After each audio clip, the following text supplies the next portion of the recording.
नमस्कार दोस्तों, जियोटेक की इस वीडियो में आप सबका बहुत बहुत स्वागत है। और आज हम आए हैं अपने दोस्त की वर्कशॉप पे, जहाँ पे हमारे पास कुछ गाड़ियाँ हैं। उसने हमें बताया कि कुछ गाड़ियाँ जिन पे फॉल्ट हैं, कुछ डायग्नोस्टिक्स फॉल्ट हैं, इंजन लाइट ऑन है। सो हम वो गाड़ियाँ चेक करने आए हैं यहाँ पे। ये है हमारे फ्रेंड की वर्कशॉप, आपको दिखा देते हैं। यहाँ पे हम आए हैं कुछ गाड़ियाँ देखने। आज हमारे पास टाइम बहुत कम है और गाड़ियाँ ज़्यादा है जिन्हें हमें डायग्नोज करना है। हमारी कोशिश होगी कि हम ज़्यादा से ज़्यादा वीडियो को कवर करें आपके लिए, कुछ सीखने के लिए। हमारी कोशिश रहती है कि जो भी हम वीडियो बनाएं आप लोग उससे कुछ सीखने को आपको मिले। हमारा मकसद ये है वीडियोस बनाने का कि आप लोग सीखें, वहाँ से आपको कोई फ़ायदा हो वीडियोस से, हमारी वीडियोस से। तो हम एक बार एक करके हम सारी गाड़ियों को डायग्नोस करेंगे। तो पहली जो गाड़ी हम डायग्नोस करेंगे वो है ये फोर्ड की फोकस गाड़ी, जिस पे कस्टमर की कंप्लेन आ रही है कि इंजन लाइट की जो गाड़ी की इंजन लाइट है वो ऑन है। तो हम गाड़ी को डायग्नोस करेंगे आज और देखेंगे कि इशू क्या आ रहा है। सो फ्रेंड्स, मैंने स्कैन टूल हमारा कनेक्ट कर दिया है और की ऑन करेंगे हम। तो गाड़ी की ऑन कर दी है। आपको दिखाएंगे स्कैन टूल की स्क्रीन कि कौन सा फॉल्ट कोड आ रहा है, इंजन लाइट ऑन क्यों है। तो चलिए आपको स्कैन टूल दिखाते हैं पहले। सो फ्रेंड्स, स्कैन टूल हमारा ऑटल का हम स्कैन टूल यूज़ करेंगे आज। और आपको शुरू से दिखा देता हूँ कि हमने गाड़ी को कनेक्ट कैसे किया है। स्कैन टूल जो हमारा ये मेन स्क्रीन होती है, यहाँ से हम सिलेक्ट कर सकते हैं कोई भी गाड़ी का, जो भी जिस कंपनी की भी ये गाड़ी है। और ये जो हमारा EOBD होता है, ये होता है कि ये किसी भी गाड़ी पे भी चलेगा। ये एक कंप्लाइंस होती है कि हर गाड़ी में मैंडेटरी होता है इसे देना। पर इससे हम इसे यूज़ करके हम इंजन कंप्यूटर से ही बात कर सकते हैं। सो हम क्या करेंगे, क्योंकि इंजन लाइट ऑन है, मुझे बस ये चेक करना है कि इंजन में कौन सा इशू आ रहा है इस टाइम। सो मैं ये सिलेक्ट करूँगा, आपको साफ दिखा दूँ ताकि रिफ्लेक्शन ना पड़े। सो हमारे पास यहाँ लिखा आ रहा है कोड्स फाउंड, एक कोड हमारे पास है। सो DTC क्या होता है हमारा, diagnostic trouble codes, and FFT होता है हमारा फ्रीज फ्रेम डाटा। जब वो कोड आता है उस टाइम क्या चल रहा था गाड़ी में, उसका डाटा होता है हमारा। सो हम सिलेक्ट करेंगे वो और देखेंगे कि कोड कौन सा आ रहा है हमारे पास।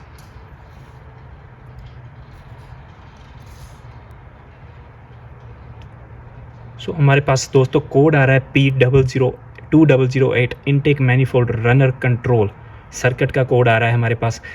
जो कि जैसा कि हमारा इनटेक का ये मैनिफोल्ड होता है, इसके अंदर एक रनर वाल्व लगा होता है, जैसे कि थ्रॉटल वाल्व होता है।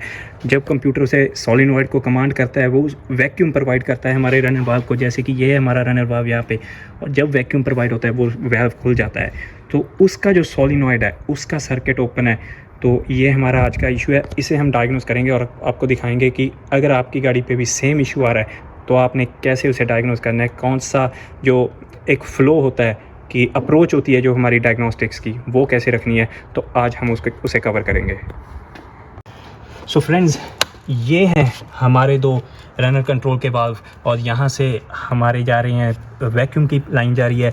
ये दो लाइनें हैं हमारी, ये जहाँ से जुड़ती हैं यहाँ पे ये कनेक्ट होती हैं, और वो जा रही है हमारी इनटेक के पीछे, जहाँ से वो वैक्यूम की सप्लाई ले रहे हैं। आप देख सकते हैं ये हमारी इनटेक से पाइप जा रही है वैक्यूम की, यहाँ पे आके हमारी दोनों पाइप्स जुड़ जाती हैं, कनेक्ट हो जाती हैं, और दोनों पाइपों पे अब वैक्यूम जा रहा है। और यहाँ से दोनों सोलिनॉइड से एक एक पाइप निकल के नीचे इनटेक, जो हमारा सोलिनॉइड, जो हमारा एक्चुएटर है, सोलिनॉइड हमारा यहाँ पे है, जो हमारा एक्चुएटर है वहाँ तक जा रही है। सो हमारे पास कोड आ रहा है intake runner control valve solenoid का, ओपन सर्किट का। अब हमारे पास दो हैं, कौन सा सर्किट ओपन है वो हम चेक करेंगे। पहले मैं हमारी की ऑन है, मैं देखूंगा इसे डिस्कनेक्ट करके कि कौन सा चल रहा है कौन सा नहीं। तो मैं ये कनेक्टर निकाल के देखूंगा पहले, शायद आप फ्रेंड्स सुन सके। जब भी मैं कनेक्टर को कनेक्ट करने की कोशिश करता हूँ हमारे पास टिक की नॉइज़ आती है, और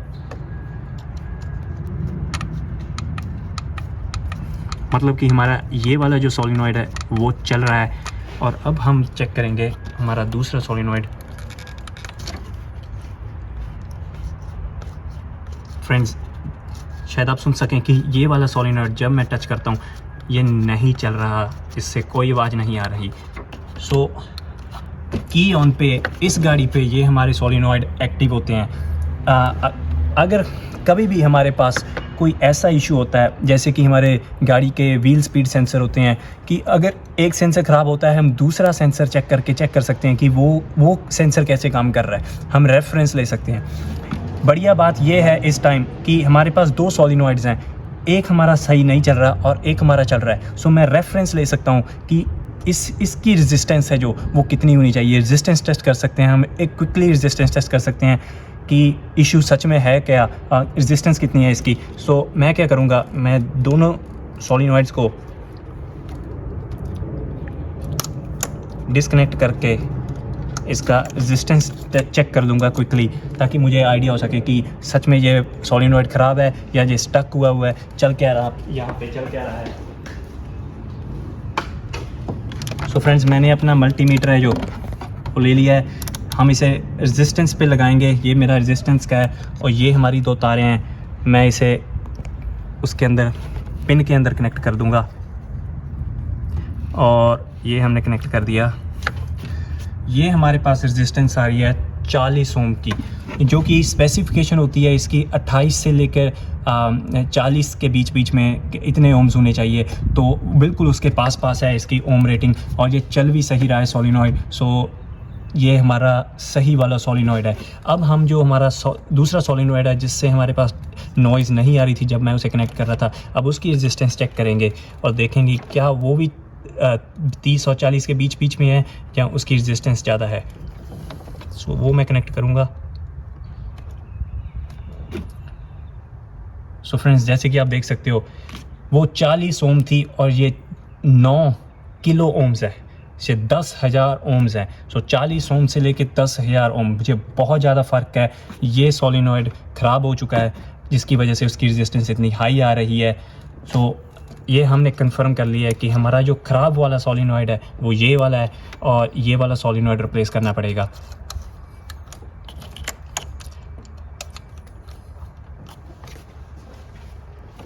सो फ्रेंड्स, ये था हमारा एक सिंपल रेजिस्टेंस टेस्ट कि हम सोलिनॉइड का रेजिस्टेंस चेक करके कैसे कंफर्म कर सकते हैं कि वो सोलिनॉइड ठीक है या नहीं। पर रेजिस्टेंस अगर आपके पास कोई वैल्यू नहीं है, हमारे पास यहाँ पे 2 सोलिनॉइड थे जो एक जैसे थे, हमने उसे कंपेयर कर दिया है और पता कर लिया कि दूसरा सोलिनॉइड ख़राब है। मानिए कि हमारे पास एक ही सोलिनॉइड है और कुछ कंपेयर करने को नहीं है, फिर आप कैसे सोचेंगे कि ये इसकी रेजिस्टेंस वैल्यू कितनी होनी चाहिए या ये ख़राब है या नहीं। तो कोई और टेस्ट भी होना चाहिए जिससे हम कंफर्म कर सकते हैं। सो आज मैं आपको एक बेसिक्स सिखाऊंगा कि जो सोलिनॉइड्स होते हैं, कोई भी सोलिनॉइड है, आपका ये भी सोलिनॉइड है, फ्यूल इंजेक्टर भी सोलिनॉइड है, आपकी गाड़ी पे बहुत किस्म से पर्ज वाल्व है वो भी सोलिनॉइड है, वेंट वाल्व है वो भी सोलिनॉइड है। जितने भी सोलिनॉइड होते हैं इनकी टेस्टिंग होती है जो बिल्कुल सेम होती है, जो इनके फंडामेंटल जो बेसिक्स होते हैं वो बिल्कुल सेम होते हैं। तो आपको पहले मैं कॉपी पे दिखाऊंगा कि कैसे ये सिस्टम चलता है और फिर आपको मैं दिखाऊंगा कि वोल्टेज चेक्स कैसे करते हैं हम किसी सोलिनॉइड पे, इसका जो फंडा है इसके पीछे वो क्या है। तो आपको दिखाएंगे यहाँ पे सोलिनॉइड पहले बनाकर कॉपी पे दिखाएंगे पेज पे कि ये चलता कैसे है। सो हमारे पास जो सोलिनॉइड्स होते हैं, सोलिनॉइड्स कह लो, वाल्व कह लो, एक्चुएटर कह लो, कुछ भी कह लो। सो ये 2 किस्म की होती हैं हमारे पास। एक होती है हमारी पावर कंट्रोल्ड और एक होती है ground controlled. So ground controlled और पावर कंट्रोल्ड। सो हमारे पास पावर कंट्रोल्ड और ग्राउंड कंट्रोल्ड, इनका मतलब क्या है? एक में हमारा ECM सोलिनॉइड को ग्राउंड देता है और उसे कंट्रोल करता है, और दूसरे में हमारा ECM सोलिनॉइड को पावर देता है और उसे कंट्रोल करता है। मानिए कि ये हमारा ECM है, इसमें ग्राउंड कंट्रोल है, तो इसमें क्या करेगा, इसे हमें हमारा इस सर्किट में ECM इसे ग्राउंड देगा और ये है हमारा सोलिनॉइड, और यहाँ पे हमारे पास होगा 12 वोल्ट। किसी भी सर्किट को चलने के लिए पावर और ग्राउंड चाहिए ही चाहिए। अगर ECM इसे ग्राउंड देगा तो बाहर पावर होगी, अगर ECM इसे पावर देगा 12 वोल्ट तो बाहर ग्राउंड होगा ही होगा। सो ये हमारा सोलिनॉइड और यहाँ पे हमारे पास है ग्राउंड। सो होता क्या है कि 12 वोल्ट हमारे फ्यूज़ से आएंगे एक तार पे, सोलिनॉइड से अंदर होके यहाँ तक। जब ये सोलिनॉइड कंप्यूटर ऑन नहीं करेगा, यहाँ पर हमारे पास 12 होंगे, क्योंकि कोई वोल्टेज ड्रॉप नहीं होगा, क्योंकि करंट फ्लो नहीं हो रहा। जब ECM इसे ग्राउंड दे देगा सोलिनॉइड को, ये 0 हो जाएगी तार, क्योंकि अब इसे ग्राउंड मिल गया है, और सारे का सारा वोल्टेज यहाँ पे ड्रॉप कर जाएगा और ये सोलिनॉइड ऑन हो जाएगा। सो कहने का मतलब क्या है कि हमें चेक करना है कि ये ग्राउंड कंट्रोल्ड है या पावर कंट्रोल्ड है।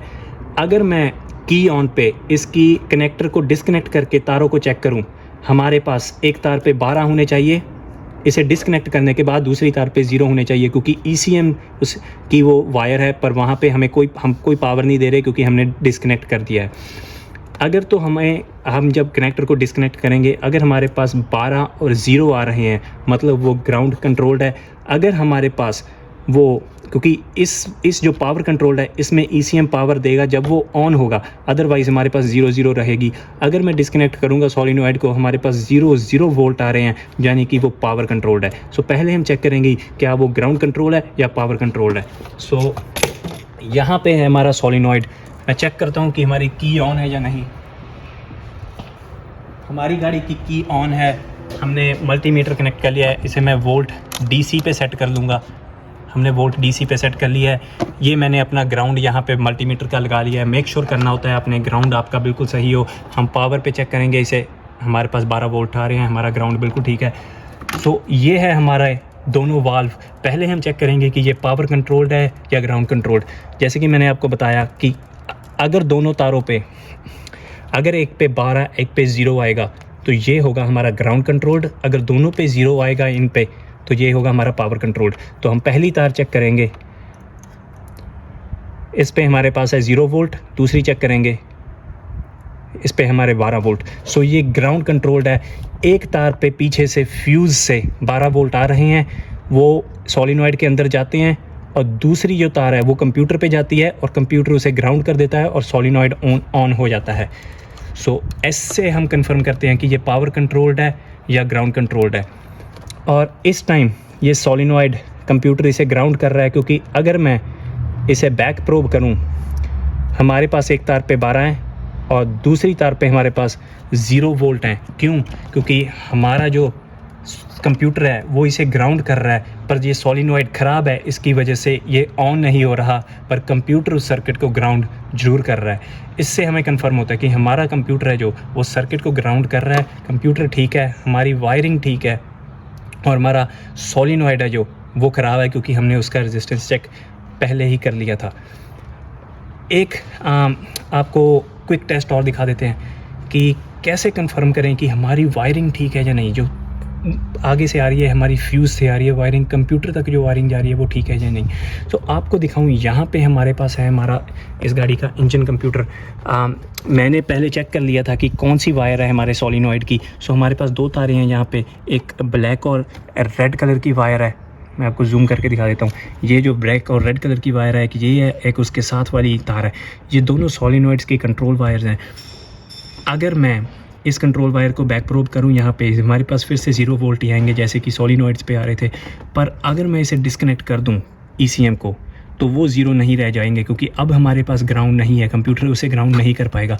सो अगर मैं इसे बैक प्रोब कर लूँ यहाँ पे, सो आप देख सकते हैं ये 0 वोल्ट ही है, क्योंकि जैसे हमने सोलिनॉइड पे चेक किया था, कंप्यूटर इसे ग्राउंड कर रहा है इस टाइम। अगर मैं इस ECM को डिस्कनेक्ट कर दूं तो वो ग्राउंड नहीं रह जाएगा और वो 12 वोल्ट हो जाना चाहिए। सो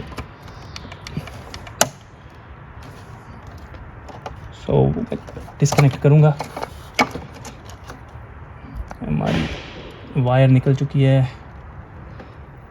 सो जैसे कि आप फ्रेंड्स देख सकते हो, हमारे पास 11-12 वोल्ट जितनी हमारी इग्निशन वोल्टेज है वो आ रही है, क्योंकि हमने ECM डिस्कनेक्ट कर दिया है। जो उस सर्किट का ग्राउंड था वो हमने निकाल दिया है। अगर मैं इसे वापस लगा दूं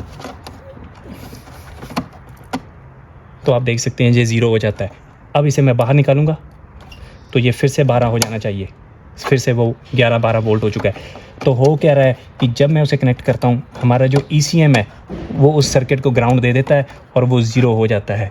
इससे हमें कंफर्म होता है जब मैं इसे डिस्कनेक्ट करता हूँ कि जो हमारी पावर फीड है वो पीछे से फ्यूज़ बॉक्स से आ रही है, हमारे सोलिनॉइड के अंदर जा रही है, सोलिनॉइड के अंदर से होकर वो दूसरी तरफ ECM तक आके रुकी हुई है, 12 वोल्ट ग्राउंड के लिए रुकी हुई है।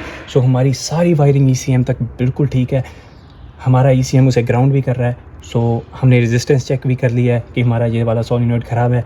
तो यहाँ पे हमारी डायग्नोस्टिक्स, जो हमारी इस गाड़ी पे डायग्नोसिस है वो ख़त्म होती है। हमारा सोलिनॉइड है जो फॉल्टी है उसे हम रिप्लेस करना ज़रूरी है। सो फ्रेंड्स, ये थी हमारी आज की वीडियो सोलिनॉइड टेस्टिंग पे। सोलिनॉइड कैसे चेक करते हैं। हम इसे रिप्लेस नहीं करेंगे, हमारे पास पार्ट्स नहीं है। हमारा काम होता है कि हम आके गाड़ी को डायग्नोस करें और जिसकी शॉप है वो खुद ब खुद पार्ट को ऑर्डर करके उसे रिप्लेस कर लेता है। अगर फिर इशू आता है हमें बुला लेते हैं, पर हमारा काम होता है उसे डायग्नोस करना। उम्मीद है कि आपको इस वीडियो से कुछ सीखने को मिला हो। अगर आपको हमारी ये वीडियो पसंद आई, इसे सब्सक्राइब कीजिए। जितना आप सब्सक्राइब करेंगे हमें उतनी मोटिवेशन मिलती है कुछ बढ़िया आपके लिए लाने के लिए। और कमेंट्स करके हमें बताया करें कि आप कौन सी वीडियोस देखना चाहते हैं, क्या सीखना चाहते हैं आप। हाँ, मैं पूरी कोशिश करूँगा आपके लिए बढ़िया से बढ़िया कंटेंट लेकर आएँ। सो आज के लिए इतना ही, मिलेंगे अगली बार।